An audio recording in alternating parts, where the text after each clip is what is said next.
Good morning. In the United States at the moment, there are a handful of strikes going on.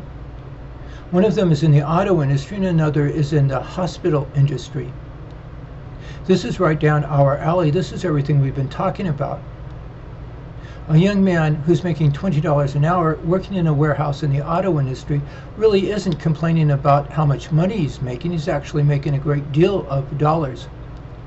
But the truth of the matter is he doesn't come close to making enough money to support his wife and children, and that's what he's actually complaining about. The same is true in the hospital industry. A young girl with a toddler has to ask for help from the federal government so she can put her toddler into a daycare center so she can work 40 hours a week in order to pay the rent.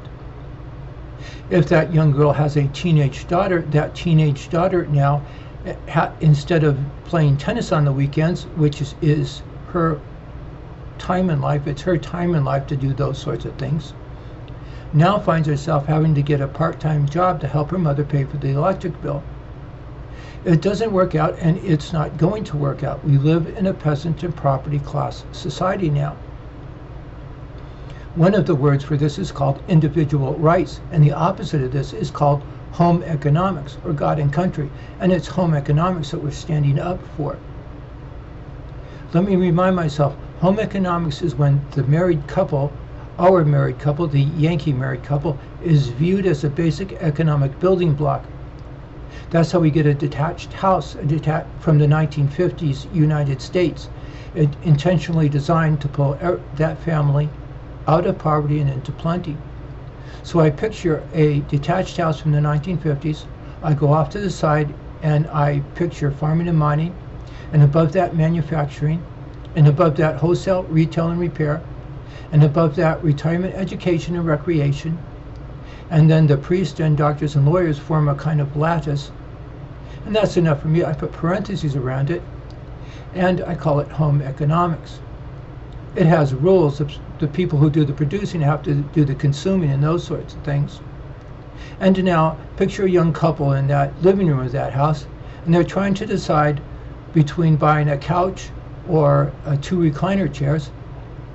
Well, let's say they choose a couch, and you can picture all of the farming and all of the mining, all of the manufacturing, all of the retail stores, and all of the advertising is all geared towards getting that young couple what they want. And that's home economics.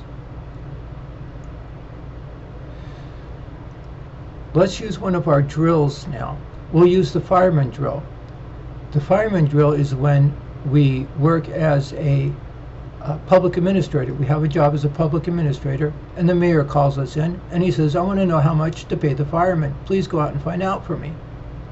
And so you go out and you get started, and you do things a bit backwards. You go and find out how much what used to be called a blue-collar house is. You find out how much the mortgage is. They don't rent property, and they don't rent property from people, and they don't rent property to people. You find out how much the gas and electric bill is. You find out how much a family car is, and you try and figure out how much clothes and food for 2.2 children are, and piano lessons and a 2-week vacation every year, and there you go. You go report to the mayor. This is how much money you should pay the firemen. And there's a split there. There's a very important fork in the roads there. In a communist country, the rules are different. You do the same thing, but the basic rules are different. They live in the foothills, and they put people into housing projects. That's how you get so many housing projects. You cram in communist countries. And cram as many people as they possibly can. They do all the consuming and work in the factories, and you sit up there in the foothills and you do all the consuming. You're called a class of intelligentsia. And it doesn't make any difference whether they call themselves communists and housing projects or they call themselves something else in their apartments. They do the consuming and you do the producing. In this world, it's different. You go back and you really don't tell that gal how much money food and groceries are. You ask her. That gal, that couple is the very definition, the very first definition of what a Yankee, what the United States is, what the government is. A government of God and country first goes through the mind of the person. So you ask that gal, you ask the professional home economist, How big of a house should she have? How much the groceries are, and those sorts of things. In fact, if she's a home economist and she has a degree, she's the one that does the studies and figures out how big of a living room and that sort of thing. And the same is true of the guys. And so you really ask them, you find out what they want, and you try and get it to them. A government of the people, for the people. Let's do this.